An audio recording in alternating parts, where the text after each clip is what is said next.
இந்தியாவுக்கு வரும் பாகிஸ்தான் சர்க்கரை நிலைமை இந்த அளவுக்கு மோசமானது ஏன்? முக்கிய தகவல். இந்தியாவில் கடந்த சில வாரங்களாகவே திடீரென சர்க்கரை விலை தாறுமாறாக உயர்ந்து வருகிறது. இதன் காரணமாக சுமார் 10 ஆண்டுகளுக்கு பிறகு இந்தியா சர்க்கரையை இறக்குமதி செய்ய வேண்டிய சூழல் ஏற்பட்டுள்ளது. நிலைமை மோசமாக இருப்பதால் பாகிஸ்தானிலிருந்து சர்க்கரை இறக்குமதி செய்யும் சூழல் ஏற்பட்டுள்ளது. இந்தியாவில் இப்போது திடீரென சர்க்கரைக்கு தட்டுப்பாடு ஏற்பட்டுள்ளது.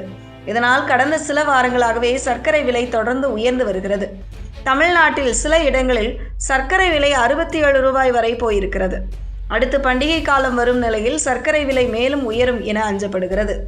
இதன் காரணமாக இந்தியாவில் சர்க்கரை இறக்குமதி செய்ய வேண்டிய சூழல் ஏற்பட்டுள்ளது. கடந்த 10 ஆண்டுகளுக்கு பிறகு முதல் முறையாக இந்தியா சர்க்கரையை இறக்குமதி செய்ய போகிறது. இதற்கிடையே பாகிஸ்தான் தனது உபரி சர்க்கரையை இந்தியாவுக்கு ஏற்றுமதி செய்ய விருப்பம் தெரிவித்துள்ளது. இந்தியா 10 லட்சம் மெட்ரிக் டன் கச்சா சர்க்கரையை வரியில்லாமல் இறக்குமதி செய்ய அனுமதித்த சில மணி நேரங்களிலேயே பாகிஸ்தான் சர்க்கரை ஆலைகள் இந்த வாய்ப்பை பயன்படுத்திக் கொள்ள வேண்டும் என அந்நாட்டு அரசிடம் வலியுறுத்தியுள்ளன. பகல்காம் தாக்குதலுக்கு பிறகு இரு நாடுகளுக்கும் இடையிலான உறவு மிகவும் மோசமாக இருக்கும் சூழலில் இந்த விவகாரம் கூடுதல் கவனம் பெற்றுள்ளது.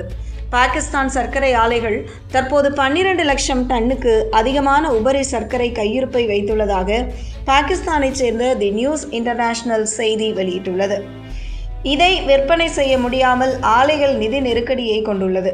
இதற்கு நடுவே சீக்கிரமே அடுத்த சர்க்கரை பருவம் நவம்பரில் தொடங்க உள்ள நிலையில் புதிய கரும்பை விவசாயிகளிடமிருந்து கொள்முதல் செய்ய பாகிஸ்தான் சர்க்கரை ஆலைகளுக்கு நிதி தேவைப்படுகிறது. இதனால் இந்திய சந்தை பாகிஸ்தான் சர்க்கரை ஆலைகளுக்கு முக்கிய வாய்ப்பாக தெரிகிறது. மேலும் இந்தியா அருகில் இருப்பதால் போக்குவரத்து செலவும் குறைவாக இருக்கும்.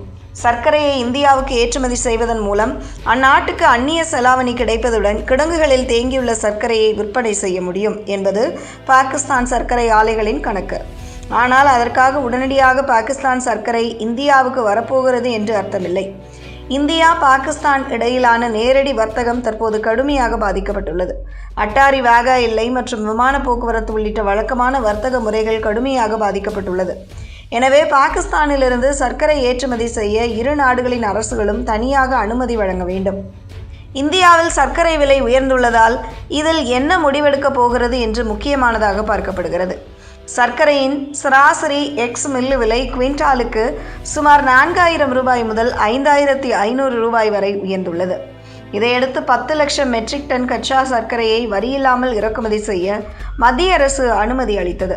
அக்டோபர் 31 வரை இந்த இறக்குமதிக்கு அனுமதி வழங்கப்பட்டுள்ளது. உள்நாட்டு சந்தையில் சர்க்கரை கிடப்பை அதிகரித்து விலை மேலும் உயர்வதை தடுப்பதே இதன் நோக்கம். மேலும் சர்க்கரையை பதுக்கி வைத்து விலை உயர்த்துவதை தடுக்கவும் கட்டுப்பாடுகள் கொண்டு வரப்பட்டுள்ளது. சர்க்கரை விலை உயர்வால் எத்தனால் திட்டமும் விவாதமாகியுள்ளது. கச்சா எண்ணெய் இறக்குமதியை குறைத்து எரிபொருள் பாதுகாப்பை அதிகரிக்க இந்தியா E20 திட்டத்தை வேகமாக செயல்படுத்தி வருகிறது. எத்தனால் உற்பத்திக்கு கரும்பு ரொம்பவே முக்கியம். எத்தனாலுக்காக கரும்பு திருப்பிவிடப்படுவதும் சர்க்கரை விலை உயர்வுக்கு காரணமாக இருக்கலாம் என சொல்லப்படுகிறது. இருப்பினும் இதை மறுக்கும் மத்திய அரசு சர்க்கரை பதுக்கல், கரும்பு உற்பத்தி பாதிப்பு இதற்கு காரணம் என கூறப்படுகிறது. அடுத்து பண்டிகை காலம் வரும் நிலையில் சர்க்கரை விலை மேலும் உயரலாம் என அஞ்சப்படுகிறது. இதனால் பாகிஸ்தான் சர்க்கரைக்கு அனுமதி வழங்கப்படலாம் என தெரிகிறது. இந்தியாவின் சர்க்கரை பற்றாக்குறையை சமாளிக்க பாகிஸ்தான் தனது உபரி சர்க்கரையை விற்க ரெடியாக இருக்கிறது. இதனால் இந்த விவகாரம் கவனம் பெற்றுள்ளது.